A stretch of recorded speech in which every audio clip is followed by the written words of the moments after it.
Hello दोस्तों, आप सभी का स्वागत है मेरे यूट्यूब चैनल पे। आज की इस वीडियो में हम जानने वाले हैं कि रेलवेज ने जो एक बहुत बड़ा डिसीजन लिया था पहले, उसका ऑफिशियल नोटिफिकेशन जारी हो चुका है। गजटेड नोटिफिकेशन जिसको बोलते हैं, वो जारी हो चुका है। अब ये डिसीजन क्या था कि जैसे आप सभी को पता होगा कि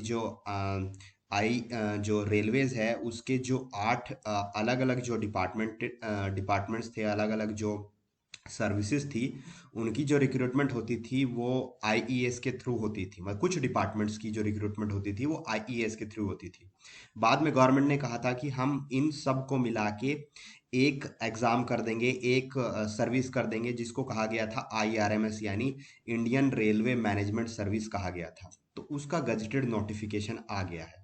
तो उसमें जो 8 काडर्स हैं रेलवे के, उनको मर्ज करके एक काडर बनाया गया है जिसको कहा जाएगा इंडियन रेलवे मैनेजमेंट सर्विसेज, यानी कि आईआरएमएस। अब इसमें कौन कौन से जो काडर थे जिनको कि मर्ज किया गया है, कौन कौन सी 8 अलग अलग सर्विसेज थी जिनको कि मर्ज किया गया है।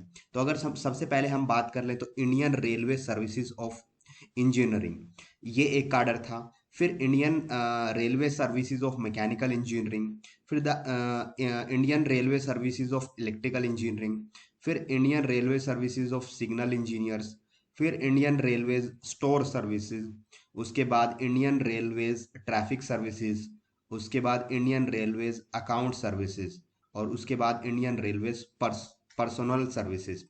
इन सब को मिला के अब बना दिया गया है इंडियन रेलवे मैनेजमेंट सर्विसेज।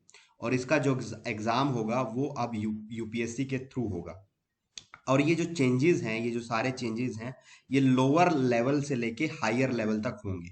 यानी कि अब इसके अलावा रेलवेज में दो ही अलग डिपार्टमेंट बच गए हैं, जिसमें आता है रेलवे प्रोटेक्शन फोर्स और मेडिकल सर्विसेज डिपार्टमेंट। ये दो अब डिपार्टमेंट रेलवेज में बच गए हैं, इनको छोड़ के। तो ये एक पूरा डिपार्टमेंट हो गया इंडियन रेलवेज मैनेजमेंट सर्विसेज।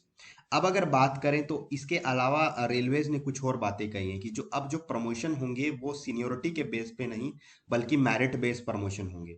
इससे क्या होगा, सिस्टम बहुत इफिशिएंट होगा। जो लोग इससे क्या होगा, जो एम्प्लॉयज हैं वो चैलेंजिंग पोजीशंस को एक्सेप्ट करेंगे ताकि उनको प्रमोशन मिल सके। तो ये एक बढ़िया सिस्टम है। जो रेलवेज के पुराने ऑफिशियल्स हैं उनका भी ये कहना है कि इससे डिसीजन मेकिंग फास्टर होगी, प्रोफेशनल डिसीजन मेकिंग होगी, और ये रेलवेज के लिए बहुत हेल्प करने वाला है। तो यही था इस वीडियो में। इसके अलावा अगर आपको कुछ और जानना है तो आप कमेंट बॉक्स में भी जान सकते हैं। Thank you.